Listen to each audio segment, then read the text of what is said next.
Oke, sekali lagi, Assalamualaikum warahmatullahi wabarakatuh. Selamat sore semuanya. Selamat Waalaikumsalam. menunggu waktu berbuka, karena ini jam 17 lebih Waalaikumsalam. 10. Saya mohon maaf kalau terpaksa saya menggunakan jam ini karena memang mayoritas teman-teman pada sepakat kalau dilaksanakannya jam 17. Nah, nanti memang ada beberapa yang nggak bisa hadir pada pertemuan hari ini karena memang mintanya jam 7.15. Tapi tenang aja, nanti akan ada tugas yang diberikan pada teman-teman yang nggak masuk. Bukan tugas sih, jadi saya minta untuk nonton videonya hari ini dan kemudian membuat analisis dalam grup WA yang nanti akan saya share. Oke, teman-teman sekalian, ini mata kuliah apa? Pak Agus, halo.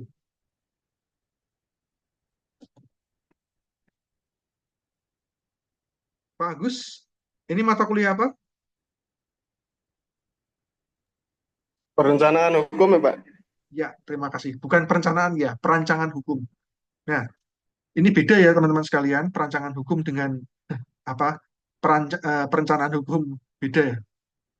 Nah, kita kemarin baru saja membahas secara singkat terkait dengan yang namanya legal drafting atau perancangan hukum. Tapi di sini saya akan lebih memfokuskannya pada teknik-tekniknya. Jadi saya akan share screen aja.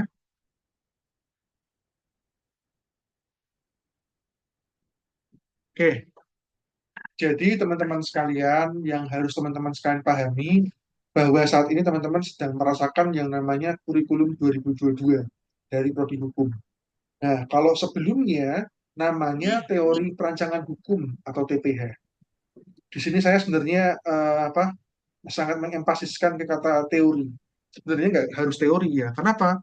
Karena kalau kita menggunakan kata teori berarti kita lebih ke arah eh, pengetahuan akademisnya saja. Sedangkan di sini harusnya udah sampai ke ranah tekniknya. Oke, teknik terkait dengan bagaimana cara melakukan perancangan akademik atau peraturan perundang-undangan. Oke, nah teman-teman sekalian, saya tanya dulu nih, ada yang ini nggak mantengin kasus ini nggak?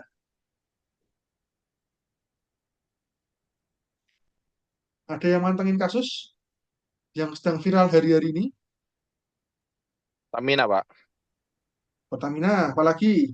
Nikita Mirzani, Pak. Waduh, Nikita Mirzani, bahaya ini ya. Oke, mungkin dari beberapa kasus yang cukup viral, ada yang apa namanya kurang tahu ya tentang kasusnya. Bentar,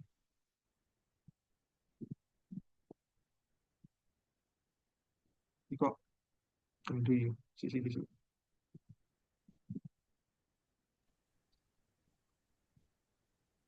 Bentar ya.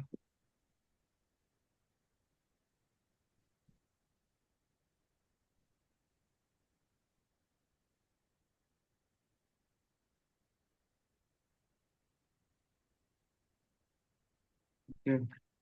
Saya rasa kalau kita bicara mengenai kasus-kasus yang ada di Indonesia, ya mungkin kayak kasusnya Nikita Mirzani lah, ataupun mungkin kasus Pertamina dan kawan-kawan, ini adalah hal yang lumrah atau mungkin wajar ya. Tapi sekali lagi, sebenarnya nggak demikian, karena banyak kasus-kasus yang harusnya juga membutuhkan, apa namanya, tetap membutuhkan perhatian dan juga pengawalan.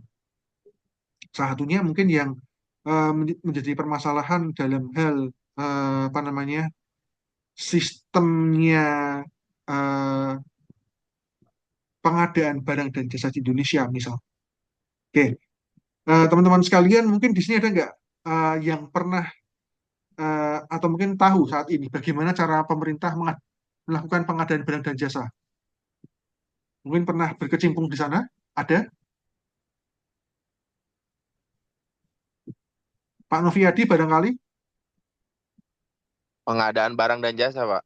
Iya, Berarti termasuk ekspor impor ya, Pak ya? ya pengadaan barang dan jasa pemerintah sih Pak tepatnya. Oh, belum tahu, Pak. Pak. Cuman kalau di lingkungan pemerintah sendiri sih yang masalah katalog itu, Pak. Oke. Nah, jadi teman-teman sekalian, dalam pengadaan barang dan jasa pemerintah itu modelnya itu harusnya melalui yang namanya e-procurement. Ya, ini mungkin masuk dalam mata kuliah hukum administrasi negara lanjut, tapi mungkin yang mengajar bukan saya, jadi teman-teman belum tahu. Nah, dalam sistem e-procurement itu sendiri banyak masalah yang ditimbulkan. Dalam kasus Pertamina misalnya, di mana Pertamina itu sudah mendapatkan amanat dari pemerintah dalam undang-undang untuk melakukan pengadaannya secara internal. Jadi mengutamakan eh, apa minyak gas dalam negeri. Tapi faktanya kita masih ngimpor, bahkan mengimpornya dalam jumlah yang fantastis, yang tidak mengalami perubahan dari tahun ke tahun. Jumlahnya tetap sama segitu terus. Nah, sekali lagi ini bukan masalah dirut Pertamina-nya atau siapa ya. Ini masalah sistem yang udah salah dari awal. Sebentar.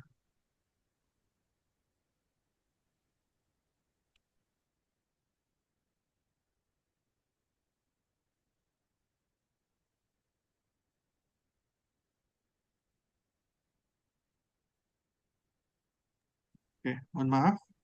Nah, ini masalahnya sebenarnya lebih ke arah yang lebih spesifik terkait dengan sistem pengadaan barang dan jasa pemerintah yang sudah salah dari awal. Karena memang sistem pemerintahan Indonesia ini justru adalah kelemahan dari bangsa Indonesia itu sendiri, yakni demokratis.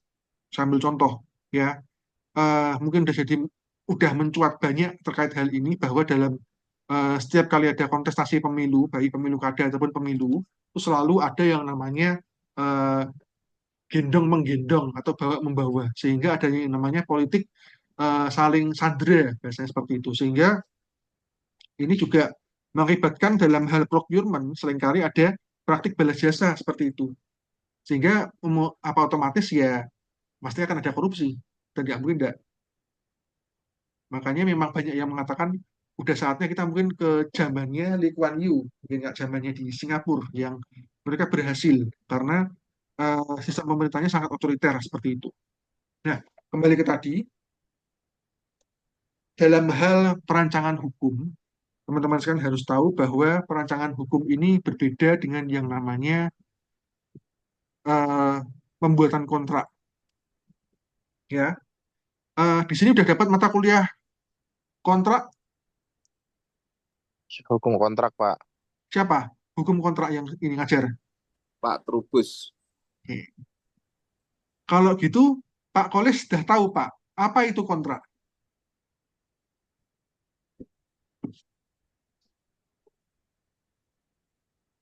Apa, Pak? Kontrak itu apa? Kontrak merupakan perjanjian, Bapak. Oke, perjanjian. Oke, saya ambil contoh dulu deh, biar gampang ya. Saya ambil contoh salah satu, umpamanya ini deh.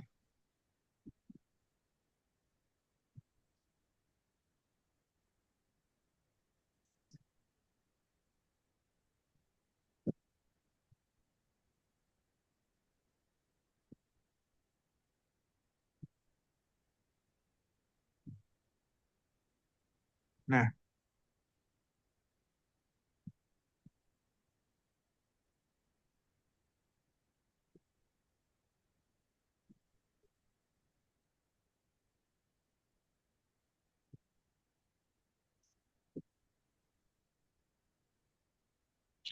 bentar ya.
Oke, Bentar saya blur dulu soalnya dokumen perusahaan.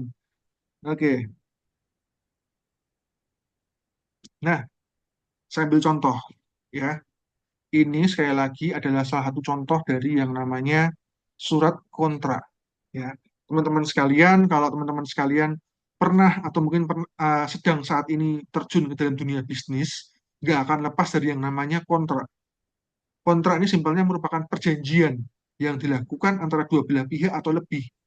Yang di sini setiap orang tuh memiliki tanggung jawab dan posisi yang sama. Ya, jadi misalnya kalian nggak setuju dengan isi kontrak, kalian bisa tidak tanda tangan, nggak ada masalah. Silakan. Ada mau datang ke bank, minjem uang, kemudian bank menawarkan bunga yang sangat absurd, Anda tinggal langsung pergi aja. Gampang kan? Nah, sama halnya dengan ini, eh, kontrak dalam hal apa kontrak kerjasama nih ya misalnya antara PT apa dengan PT apa. Nah, kalau dalam hal ini eh, kayak gimana sih konsepnya? Bentuknya seperti apa?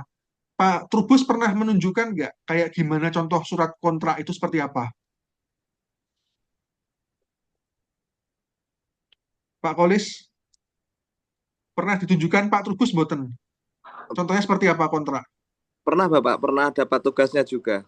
Oh yaudah, jadi saya Iya. akan sedikit mereview aja ya. Jadi kontrak ini kurang lebih seperti ini, ya.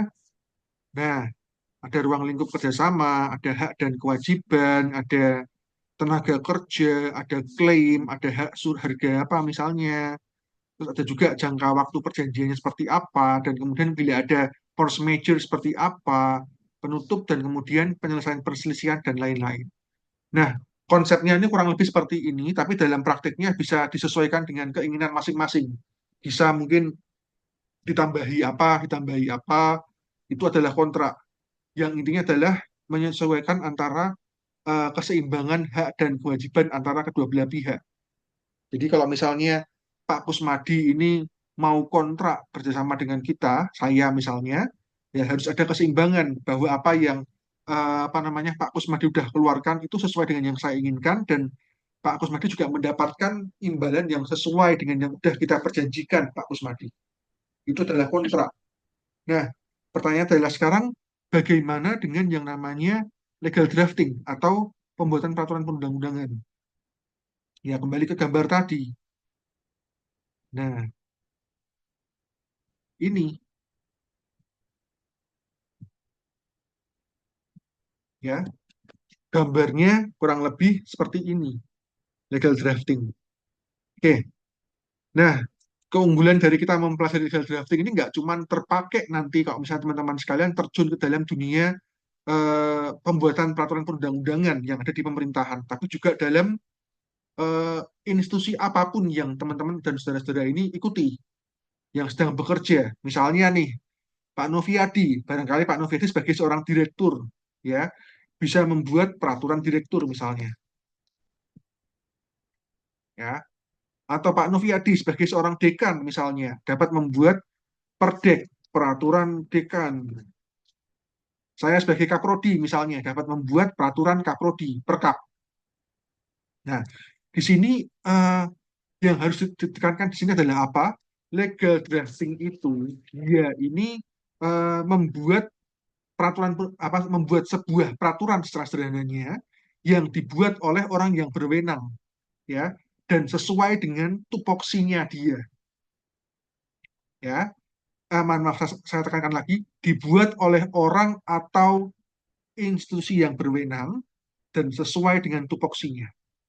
Ada dua poin di sini, yakni apa tadi? Orang sama institusi. Ya, ditekankan ya.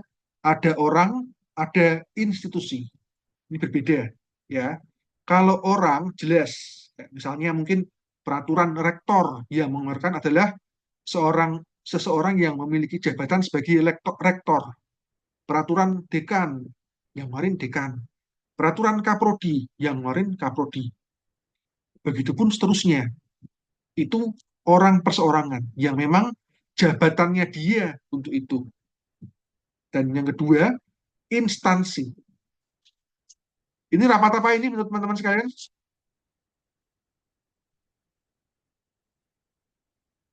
Yang hobinya ngantuk ini, Pak Kusmadi, ini rapat apa Pak ini Pak? Ya, Tahu-tahu dah. Sidang paripurna, Pak.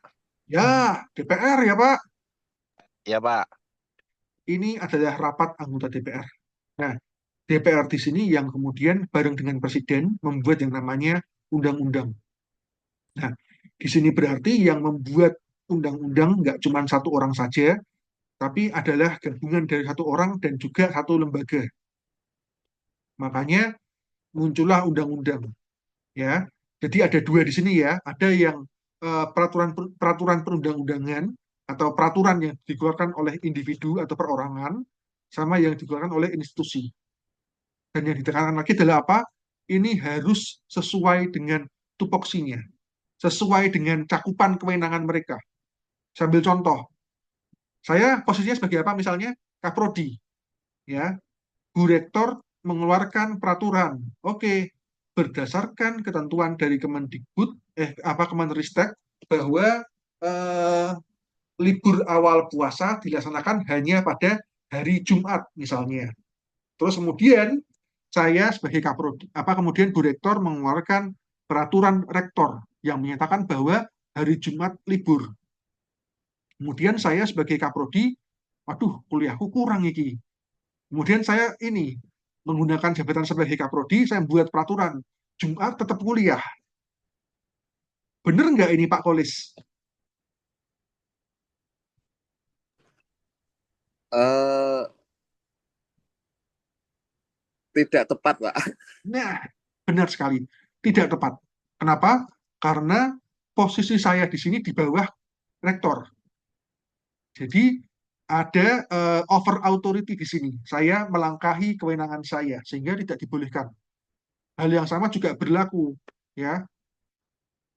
Kayak kasusnya banyak banget ya kayaknya ya. Jadi kayak misalnya seorang kepala daerah yang kemudian mendapatkan instruksi dari presiden tapi malah nggak dilaksanakan, malah kemudian membuat peraturan sendiri.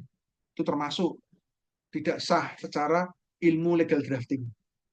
Nah, nanti selama kita mempelajari ilmu legal drafting ini, kita nggak cuma mempelajari tentang hierarkinya, kemudian dalam pembuatan pasalnya, dalam hal lain-lainnya seperti itu ya, tapi juga terkait dengan tata tulisnya. Oke, saya akan share ke teman-teman sekalian seperti apa sih peraturan perundang-undangan. Saya akan ambil contoh salah satu peraturan perundang-undangan yang saya dapatkan untuk kelas B sebenarnya.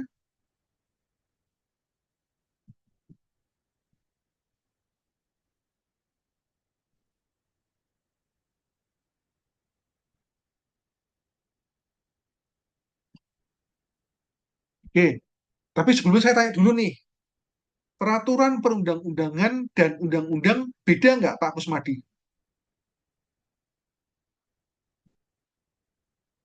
Pak Kusmadi, Ya, Pak. halo? Ya, Pak. Peraturan perundang-undangan, undang-undang, sama peraturan beda nggak Pak? Beda, Pak. Bedanya apa?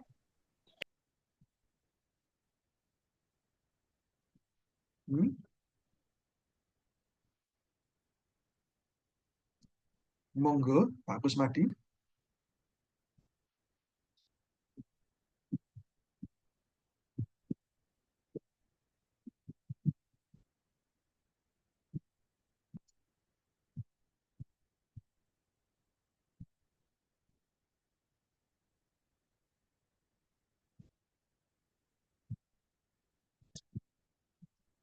Oke, Pak ya. Ada yang namanya peraturan, ada yang namanya peraturan perundang-undangan, ada yang namanya undang-undang. Ini berbeda, ya. Kalau peraturan itu, kalau peraturan itu merujuk pada sebuah konsep tentang apa yang boleh dan tidak boleh dilakukan secara umum, ya. Nggak harus yang dibuat oleh negara. Makanya itu dikenal dengan istilah hukum atau yang kita buat saat ini legal drafting, ya. Itu peraturan. Kalau peraturan perundang-undangan ini secara spesifik merujuk pada peraturan perundang-undangan yang dibuat oleh pemerintah atau instansi negara yang berwenang. Bisa termasuk di dalamnya ada undang-undang, ada undang-undang dasar, ada PP, Perpres, Perpu, terus juga Perda. Ini secara keseluruhan, secara luas. Ya. Nah, di dalam peraturan perundang-undangan ada sebuah peraturan yang dikeluarkan oleh presiden dan DPR, dikenal dengan istilah undang-undang. Sampai sini paham ya? Paham, Pak. Nah, ini yang saya akan share, ini bukan undang-undang, tapi adalah peraturan perundang-undangan, yakni Perpres. Kelihatan semua? Kelihatan, Pak. Kelihatan, Bapak. Sekarang coba yuk. Pak Novi, tentang apa ini? Bisa tolong dibacakan? Peraturan Presiden Republik Indonesia Nomor 12 Tahun 2021 tentang perubahan atas Peraturan Presiden Nomor 16 Tahun 2018 tentang perdagangan barang atau jasa pemerintah. Terima kasih. Ini nomor 16 tahun 2018. Sebenarnya ada yang 2002 ada yang 2024 apa 2025 saya lupa. Ada yang baru tapi nggak tahu. Saya nggak dapat. Mungkin apa saya salah ya? Saya nggak tahu tapi. Nah, terus untuk yang 2021 ini adalah perubahan kedua PP nomor 16 tahun 2012 tentang pengadaan barang dan jasa pemerintah. Nah, setiap peraturan perundang-undangan sebenarnya ini kita kalau bicara mengenai peraturan ya pada dasarnya ini juga memiliki konsep yang sama, memiliki struktur yang sama karena memang ada kesamaan di sini atau keselarasan. Ambil contoh misalnya ini, pasti yang pertama adalah apa? Judulnya, ya. Kalau ada nama istilahnya Perpres, Perda, Perpu, Undang-Undang, terus kemudian Undang-Undang Dasar. Dalam hal ini peraturan presiden. Bisa juga nanti berupa peraturan rektor, peraturan dekan, dan lain-lain. Terus kemudian nomornya. Terus tentang apa. Nah, yang mungkin agak berbeda adalah apa? Ini. Ya, ini ya adalah preamble atau yang bahasanya adalah eh, pengesahan dari divine authority atau siapa yang mengesahkan. Di sini dalam hal ini di Indonesia seringkali menggunakan kata dengan rahmat Tuhan yang Maha Kuasa atau dengan rahmat Tuhan yang Maha Esa. Ya. Terus kemudian baru siapa yang mengesahkan. Misalnya Presiden Republik Indonesia bla bla bla atau mungkin rektor bla bla bla atau mungkin dekan bla bla bla. Ya. Ada lagi yang namanya considerance atau alasannya kenapa ini diubah atau dibuat. Terus ada lagi dasar hukumnya. Nah, dasar hukum itu adalah dasarnya kenapa ini dibuat. Terus kemudian baru memutuskan ini. Yang dalamnya kemudian baru membahas mengenai pasal-pasalnya. Oke, itu tentang yang namanya peraturan sekali lagi. Nanti kita kalau Pak, bahas lebih dalam banyak. Monggo Pak Novi, monggo. Ini kan peraturan perundang-undangan termasuknya amandemen ya, perubahan dari undang-undang sebelumnya. Ya. Kenapa di lead-nya tidak ada tulis amandemen, perubahan gitu, Pak? Oh, oke. Sebenarnya ini ada sedikit kekeliruan dari teman-teman mahasiswa sekalian, ya. Nah, ada ada yang mungkin tahu, ada yang belum tahu ya. Tapi istilah amandemen itu hanya digunakan dalam undang-undang dasar. Kenapa? Karena di sini istilahnya adalah perubahan, ya. Istilahnya adalah perubahan. Beda dengan undang-undang dasar yang istilahnya adalah amandemen. Kalau kita bicara mengenai undang-undang ataupun peraturan presiden atau peraturan pada umumnya ya, kita menggunakan istilah jungto. Ya. Kita menggunakan istilah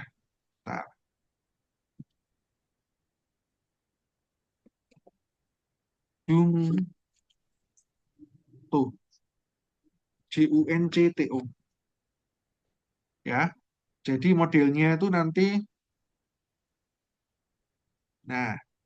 jadi cara bacanya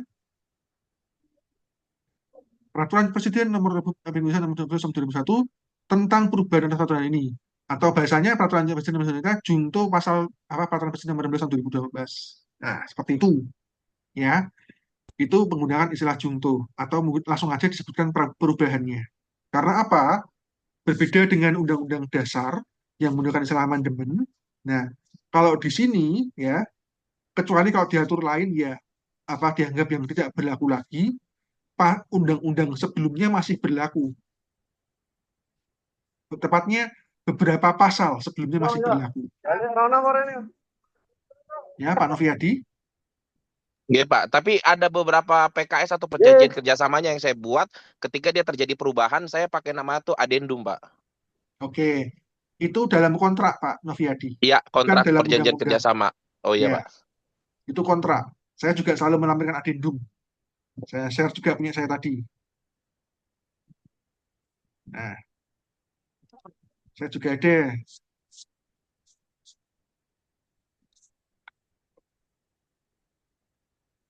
Adendum itu ada dalam kontrak wajib. Nah, ini kan Pak Novi. Iya, betul Pak, betul. Nah, ada. Tapi berbeda dengan peraturan, sekali lagi, beda dengan peraturan karena dalam peraturan itu tidak ada eh, apa namanya kesetaraan antara pihak yang membuat peraturan dengan yang diberikan peraturan, yang diterapkan peraturan. Makanya jadi seperti ini. Jadi ada yang namanya force enforcement. Makanya dalam istilah peraturan itu istilahnya bukan kesetaraan, tapi adalah enforcement atau pemaksaan. Ya, teman-teman sekalian kalau udah diterapkan suatu peraturan perundang-undangan ya wajib patuh. Kalau dalam peraturan misalnya peraturan rektor sudah disahkan ya kita harus patuh. Peraturan dekan, peraturan kaprodi, apa namanya orang-orang yang termasuk di dalamnya tadi, termasuk menjadi subjek hukum dari peraturan tadi ya wajib patuh. Berbeda dengan kontrak yang di sini kalau misalnya kedua belah pihak sepakat, yuk diubah. Ada adendum di sini. Ini dalam legal drafting tidak ada. Tapi ada prosedurnya. Misalnya nih, kita nggak setuju. Dapat diajukan ke MK. Namanya gugatan peraturan perundang-undangan. Ya, gugatan material. Nah, seperti itu misalnya. Jadi di apa kaji apakah pasal undang-undang tadi, pasal tadi terutama ini sesuai dengan peraturan undang-undang, sesuai dengan marwah dari undang-undang dasar itu ada di MK. Ya Pak Noviadi, yang lainnya bagaimana? Siap Bapak, paham. Oke. Nah, terakhir akan saya setelkan sebuah video biar kita nggak sepaneng ya.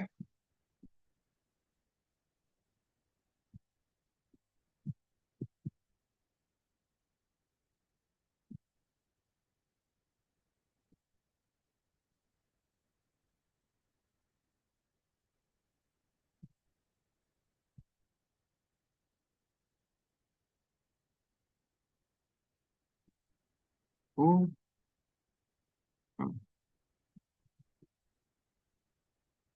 oke. Saya setelkan sebuah video supaya bisa lebih pemantik teman-teman sekalian supaya bisa ini pengen memahami lebih dalam. Tak share sound dulu aja ya.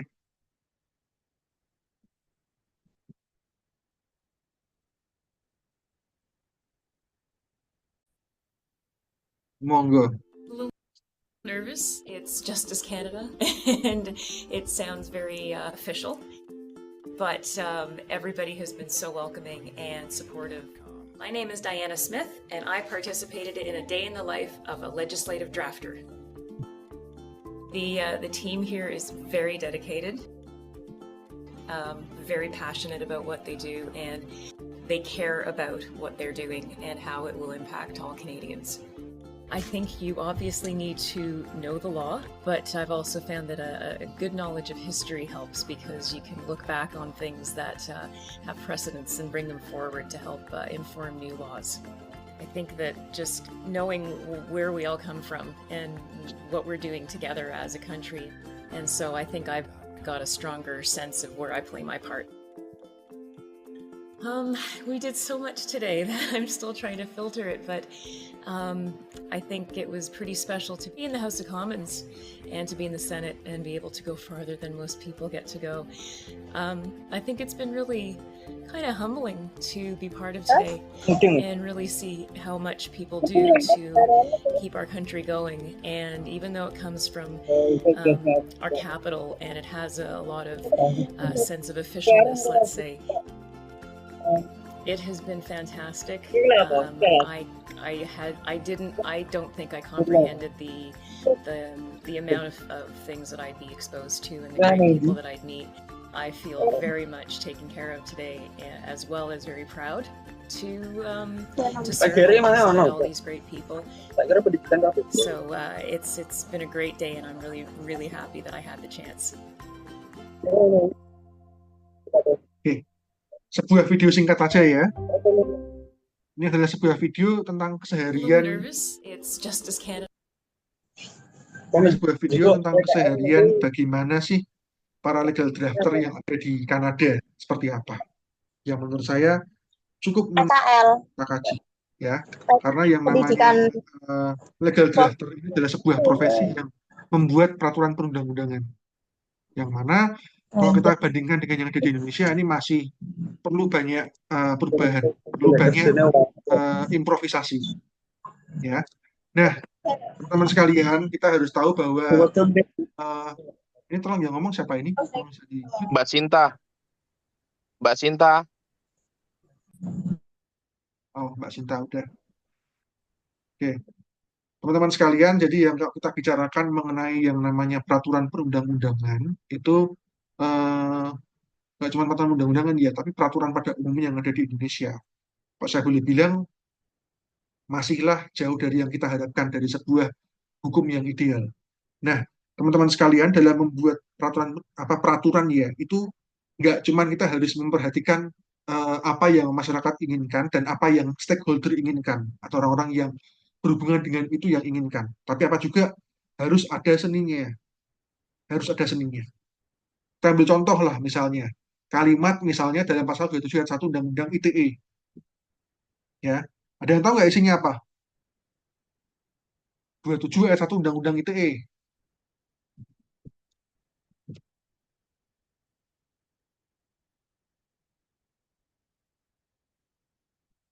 Oke, saya jelaskan aja ya. Pasal 27 ayat 1 Undang-Undang ITE. Setiap orang dengan sengaja dan tanpa hak mempertunjukkan, mendistribusikan, mentransmisikan, dan atau membuat dapat diaksesnya informasi elektronik dan atau dokumen elektronik yang memiliki melanggar kesusilaan untuk diketahui umum, itu kena aturan Undang-Undang ITE. Nah, sekarang muatan yang melanggar kesusilaan itu apa? Pak Novi. Muatan yang mengandung kesusilaan baik secara verbal ataupun secara itu ya Pak ya? Verbal atau non verbal gitu ya Pak ya? Oke, kesusilaan itu mungkin kita lebih fokuskannya ke hal-hal yang berbau pornografi ya, langsung aja lah to the point. Iya Pak. Pornografi misalnya. Nah, kita kalau bicara mengenai pornografi tentu saja yang berhubungan dengan hal sifatnya video ataupun suara ataupun gambar seperti itu. Tapi bagaimana kalau misalnya apa ya? Kenyataannya masih banyak nih. Kayak misalnya mungkin platform ini OnlyFans itu banyak di Indonesia yang masih menjadi apa namanya pengguna OnlyFans ya. Terus juga platform-platform lainnya itu yang 27 ayat 1, baru yang 27 ayat 2 perjudian. Kategori apa nih perjudian? Karena dulu yang kasusnya Kata Bizer ini sempat ini ya viral ya, karena dia secara nyata-nyata dan jelas-jelas dia menunjukkan dia sedang main judi slot. Karena memang sekarang serba online terus ya.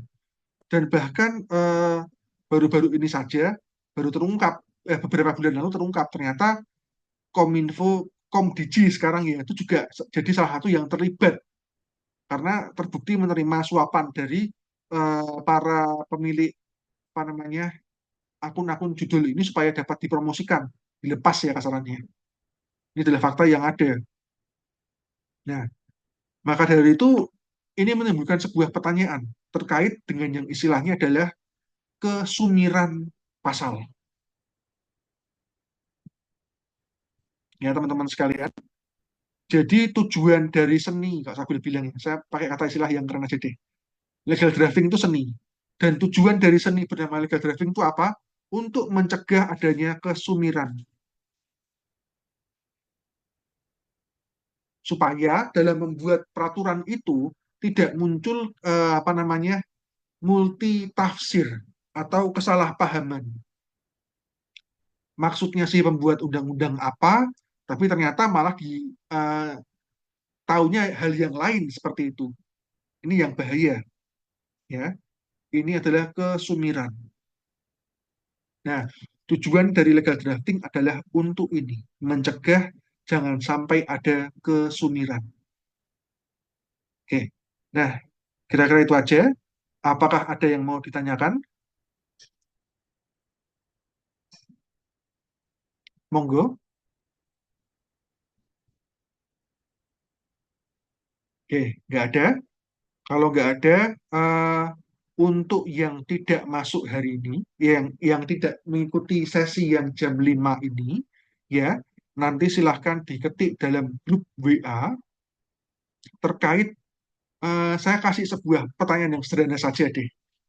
Ya, untuk yang nggak masuk hari ini ya, untuk yang tidak ikut sesi jam 5 ini, saya beri sebuah pertanyaan sederhana. Dari yang saya bahas terkait dengan legal drafting dan kontrak tadi, menurut coba saya ini supaya teman-teman pada paham ya, silahkan ya jawab 2 pertanyaan saya. Satu aja deh, mohon maaf. Oke, nah berikan pandangan teman-teman sekalian terkait apakah peraturan hukum yang dibuat di Indonesia ya, peraturan perundang-undangan yang dibuat di Indonesia ini sudah baik. Oke ya, sederhana saja. Pertanyaannya makanya saya buat yang sifatnya kayak butuh analisis supaya meminimalisir teman-teman pakai ChatGPT. Ya, silahkan sesuai pandangan aja teman-teman sekalian. Jawabannya terserah teman-teman sekalian. Bagi yang ikut jam 7 nanti ya, karena nanti akan saya share videonya. Jadi pertanyaan saya sederhana saja, menurut teman-teman sekalian itu apakah hukum peraturan perundang-undangan yang dibuat di Indonesia saat ini sudah baik? Silahkan dijawab dalam grup WA. Saya tunggu jawabannya. Dan kemudian untuk teman-teman yang hari ini hadir secara Zoom, silahkan teman-teman sekalian bisa menghidupkan kamera, akan saya screenshot. Monggo. Bisa dihidupkan kameranya karena akan saya screenshot. Monggo, monggo. Ayo yang lainnya, Sinta, Pak Budi, Nurtia, Tiara, Dewi Agustin. Ayo, ayo, ayo. Dewi, Nurtia, ayo. Dewi, Nurtia. Nah, Tiara. Oke, saya screenshot ya. 1, 2, 3. Oke. Nah, itu saja untuk perkuliahan hari ini. Bagi nanti yang tidak hadir pada sesi yang jam 5, jangan khawatir, nanti bisa mengikuti secara online menggunakan Zoom dan kemudian menjawab pertanyaan yang saya akan ajukan ini. Oke, itu aja. Sampai jumpa pada pertemuan selanjutnya minggu depan ya. Nanti kita mungkin perkuliahan minggu depannya lagi. Minggu ketiga puasa udah libur. Minggu keempat puasa udah libur. Ya, kira-kira itu aja. Sekian dan terima kasih. Wassalamualaikum warahmatullahi wabarakatuh. Waalaikumsalam. Waalaikumsalam.